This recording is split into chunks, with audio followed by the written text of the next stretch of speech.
We were so tired that we didn't really have a lot of energy to be totally jubilant. When we got to the pole, we were more like, whew.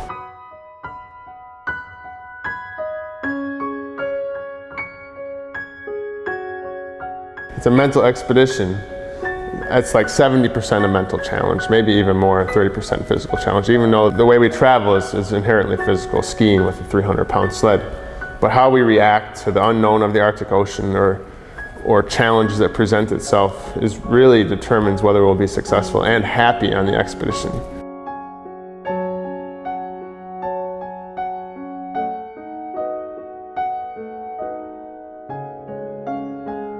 The most exhilarating thing is to see that plane fly away, because then you're severed from all civilization.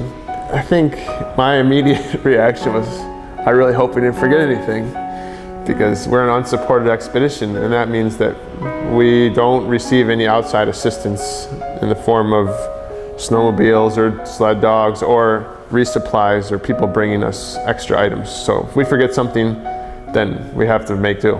Sensory of the expedition is really interesting. I mean, the meat is sensory. Everybody thinks it's cold all the time, which is not necessarily true. We're moving. And actually the main thing is to keep from sweating. Because once a person sweats, their clothes get wet. And then that can freeze and make it very cold when a person stops moving or stops generating their own heat. So it's pretty easy to stay warm with proper layering. The main thing I remember is how loud it was. Not the ice itself, but us moving on the ice. Because at 40 or 50 below, the ice has so much friction. When you step, it's like crunch. And all the sleds bouncing off boulders. Our daily routine is actually really, really similar to a normal person's workday. But instead of going to work, we go ski for 8 to 10 or sometimes 16 hours. And we wake up around 5 o'clock. Moisture from our breath has put condensation on the tent, so we have to brush the tent first thing every morning. That was Tyler's job. So he gets all snowy first thing. But moisture control is a big part of the expedition challenge. It takes us about 2.5 to 3 hours between waking up and then traveling. So, packing our sleds, that sort of thing. Traveling wise, we would leave camp between 8:30 and 9 every morning. And that was the coldest time of the day. In the beginning, it was sometimes 60 below at that time. And it was windy. That's pretty cold.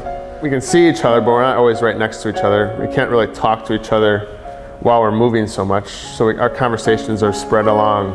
Like we'll have an exchange of a few sentences while he's looking at the compass. And then we'll think about something, and then 20 minutes later we'll continue the conversation. So it's a really slow process. And then we continue along that structure, that routine, 2-hour to 90-minute marches with a 15-minute break for eating and drinking for 8, 10, and then sometimes 16 hours until that brings us to camp.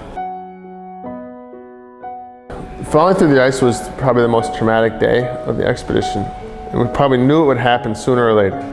Almost all expeditions on the Arctic Ocean, no matter how experienced a person is, will have an expedition member fall through the ice to a varying degree. And I went all the way through, up to my neck. We came to a newly frozen lead, and we had been on a very similar newly frozen lead the day before. And I checked the ice, and I should have checked it more thoroughly, obviously. And Tyler and I talked about it a little bit, but we thought, oh, it looks like what we were on yesterday. And it wasn't at all, because I started skiing and basically felt like I was skiing down an escalator into a Slurpee. At first, I was not that cold. I was more worried about losing my skis. If my skis had come off my bindings, then the expedition would probably be over as far as ability to travel quick enough from that point forward. I was probably only in the water for a minute or a minute and a half, but my fingers and feet got just extraordinarily cold.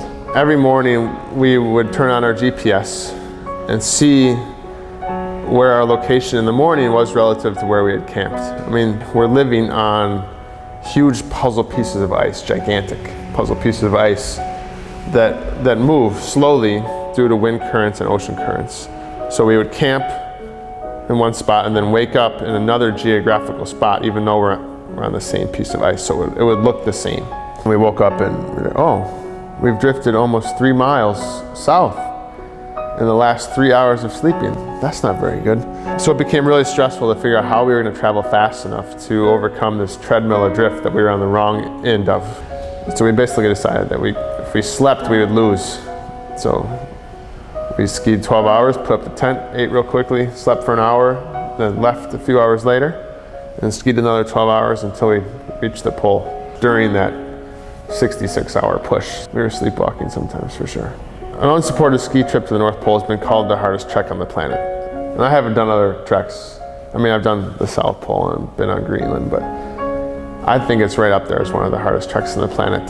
You'd have to pay me a lot of money to do this trip again. It's a personal challenge, and it's also, I think, an inspirational challenge. And we saw this as an opportunity for a way to have a captivating experience with a 55-day or 2-month narrative that school children or people in companies or whoever could follow along, and if they chose to, be inspired to follow their own dreams and their own challenges, and to hopefully embrace challenge as a way to live life to its fullest.